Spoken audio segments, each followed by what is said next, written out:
Today on Across the Fence, healing through growing. We visit with members of a veterans group who have traded their fatigues for overalls in hopes of growing a business and finding a way to mend the wounds of war. Good afternoon and thanks for joining us. I'm Keith Silva, in for Judy Simpson.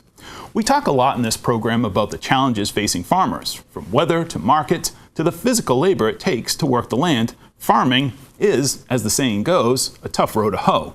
For farmers who have served in the military, the hard work of farming can also be a path out of the darkness of depression and a way to heal the unseen scars of post-traumatic stress disorder, or PTSD. The Farmer Veteran Coalition mobilizes veterans by helping servicemen and women find sustainable careers and places them to heal on our nation's farms. From battlefields to farm fields, the Farmer Veteran Coalition works with veterans to serve their country in a different way. The chair of the Farmers Veteran Coalition of Vermont is John Turner. He served 2 tours in Iraq with the U.S. Marines. And next to John is Frank Hill, who is the coalition vice president. He served with the U.S. Army in Iraq. Welcome to both of you. Thank you. Did you guys know each other in the military, or did you meet afterwards? We met afterwards through the coalition. So you met with through the coalition, and that's how you get to know each other because you had an interest in farming, or? Yeah, John had already begun the processes of establishing the state chapter, and I contacted the national chapter and said, you know, I need help with a business, revising my business plan, and they said, oh, you should go down to Montpelier and talk with several people here, and then I met John and been grateful for it ever since. That's great. John, did you have a background in farming? Was your plan once you got discharged from the military to begin a farm? Not at all. Agriculture is in my ancestral line, but it's skipped a couple generations. My family comes from Indiana and Kentucky and Tennessee. When I got out, I started making art and writing poetry as a method to understand my wartime experience, and it wasn't until I met my wife in 2009 that we had our first garden plot, and from there everything kind of changed. And our plots doubled in size until now we manage a 10.5 acre farmstead where we've implemented a lot of regenerative practices, and then a small 2.5 acre forest farm where we do a lot of educational work with students and veterans and community members. And it was from your work in agriculture that you organized this retreat that was partially for the coalition, but partially for veterans, that you had met, like Frank. Tell me about that. What was that about? I think that when we're in service, we have this camaraderie among us, whether we've deployed or not, whether we've seen combat or not. And that's something that when a service member gets out of the military, it's difficult to find that again. There's difficulties in transitioning out of military and into community, civilian life.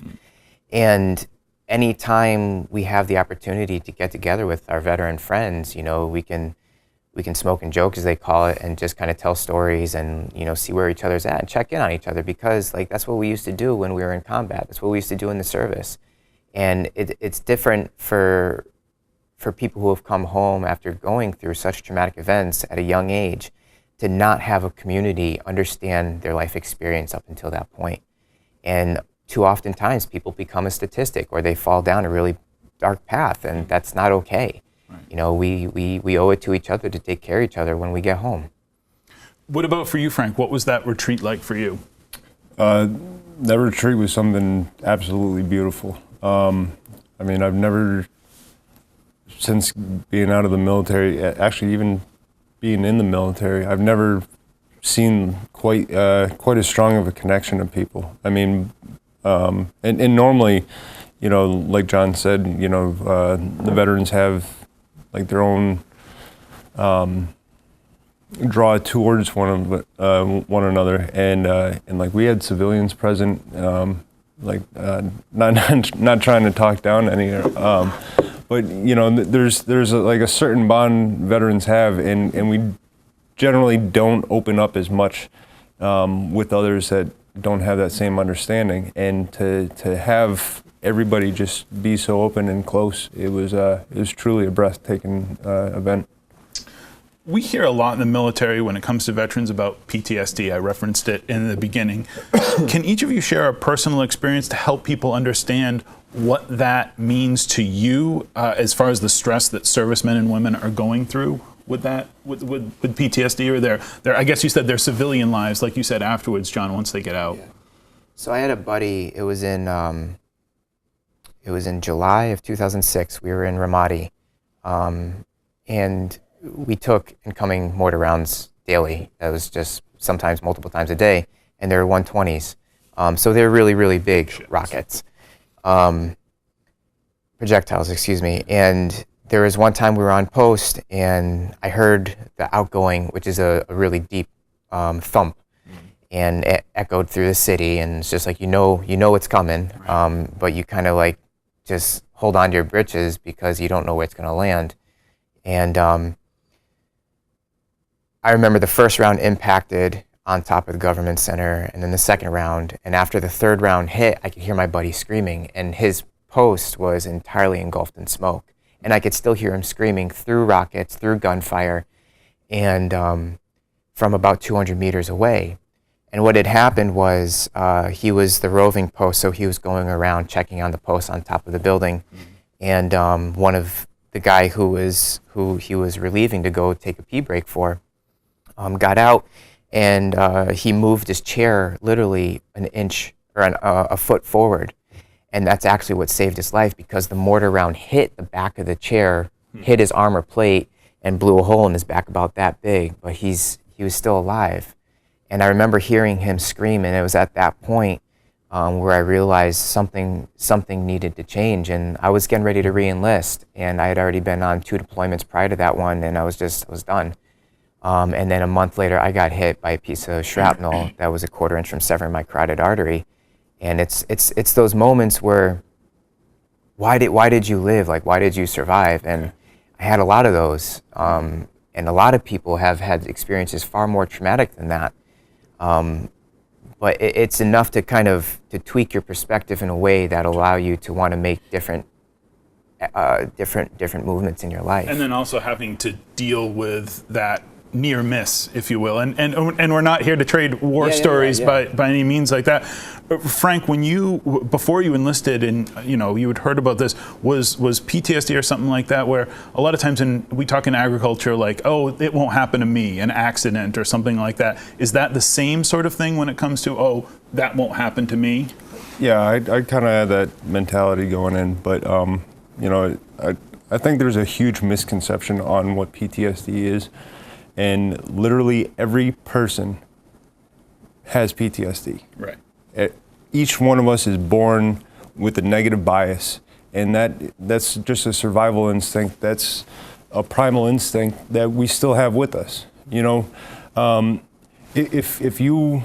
I were to say something offensive to you, you will react in a manner having PTSD. You'll draw back and you'll try to defend yourself as if I was trying to physically harm you. Right. And that's what PTSD is, and people don't understand, it just comes in different levels for different people. It doesn't make anybody a threat. It doesn't, it's something that everybody needs to work through and that everybody shares. Right. And it could be anything, for you guys, it happened a lot, rockets coming in and out or shells, but whether it was a car accident or anything like that. A car accident, something as simple as a relationship that's gone sour. It can taint you for the next one, or PTO accident. Right, exactly. Exactly. Like that. Farming is isolating work, especially in a rural place like Vermont.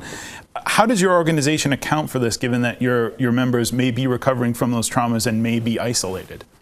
We've had the pleasure of working with some really amazing organizations. Since before we actually established the chapter, we have a laundry list of like the agency, NOFA, UVM Extension, Center for Sustainable Ag, Cabot, Rural Vermont, Vermont Agribility. I mean, the list goes on and on and on. And because of their feet in the door, we've been able to reach out to veterans that we probably wouldn't have been able to. And what we've found is that the knowledge base within our board, within our supporters, is through the roof. And wherever we can't step in, because we might not know how to work with a certain educational system, then maybe someone from Sterling College can say, hey, we'll try it this way. And we're able to reach out to these vets. And it's really an amazing thing to watch people like, send emails or call and say, hey, like, I've been farming, I would love to be able to support this, Right. or I would love to get into farming. And so they just kind of come out of the woodwork. And I think that's just the nature of who we are as service members, but the nature of farming. Right. It's a way to understand ourselves through working with the land. It's a way to understand our communities and to provide for our communities through working with the land. So we're talking about the Farmer Veteran Coalition and sort of what they do and the importance of their work and how you guys have been working with them. So in a nutshell, John, what is that Farmer Veteran Coalition? It's a tight-knit group of people who want to help each other succeed in life. Okay. And one of our goals is to help any veteran transition into agriculture by whatever means that is, or to help someone who's already in agriculture, expand their operation or market it a little bit differently. And 2 weeks ago, we launched a state initiative from a national project, the Homegrown by Heroes, Right.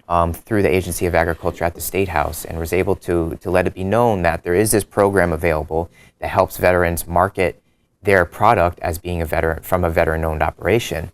And for some people that means something, for some people it doesn't. But I think a lot of non-veterans, they want to know how they can support a veteran. Right. And to support an agriculture operation, I think, is one of the most noble things you can do. And let's help you out with your brand there. You've got a hat here that we should show that is the Farmers Coalition hat, and Ryan Wilson, our director, can get a close-up on that. Well, I ask you, I am curious, are there unique opportunities or difficulties for veterans transitioning from the military to agriculture? Would it be any different if you were transitioning from the military to accounting, or is there a special thing when it comes to agriculture that makes it more challenging? So when I first met John and down at his farm, one of the questions I asked him was like, so why'd you get into farming? And he looked at me and he paused and he goes, just made sense. and that was like the most brilliant answer I've ever heard from anybody. Like, and because you get down to the brass tacks of things, and I mean you're used to the physical labor, you're used to being outside. Mm-hmm. You find something rewarding in that, and I don't know about you, but as being infantry back in garrison. We went from being called our nomenclature of 11 Bravo to 11 Detail. Like, we were out there, mowing the lawn all the time and trimming the shrubs, and we were doing, all this outdoor work. And shoot, it should have been vegetables we were taking care of and not grasses. You mentioned the Homegrown by Heroes tag as well, and that's something that is a label that people can find on products, seeds. What exactly, John? It's really specific to the farmer's operation. Vermont, I believe, is the 17th state to adopt this initiative, which was started by Kentucky, I think back in 2011 or 2013. I can't remember the number or the date. And what that essentially means is you apply for this label through the Farmer Veteran Coalition National Project, and you submit like a business plan, and they're really tedious or not tedious, attentive to everything that you're doing, because they want to make sure that if they're putting their name on something, that it's up to the highest par. Right. And what that essentially allows is a veteran to market their materials as being veteran owned, whether it's produce, whether it's livestock, whether it's meat, whether it's eggs, or a value-added product. What the little label on it shows is that this is coming from a veteran-owned operation. Right. That's great. We've got about a minute left. I want to give some contact information. Is this something where if somebody is out there that was a veteran, there are 5,112 in Vermont that have served post 9/11, they just need to get in contact with you guys? Yeah, please. Absolutely. Yeah. Without a doubt. And we're working on our state's website through the Farmer Veteran Coalition. It will be up within the next couple months. But as of right now, we've been using the Farm Bureau as a catalyst. They've been extremely supportive, and they can get in contact with us through them. And I have that contact information to contact the Vermont chapter of the Farmer Veteran Coalition. You can email John at wildrootsfarmvt@gmail.com or call 802-434-5646. There's also a Facebook page that you can check out on the Farmer Coalition of Vermont. Gentlemen, thank you so much. Great talking with you. I'd also like to thank everyone here at WCAX for making this program possible. And as always, thank you for stopping by Across the Fence.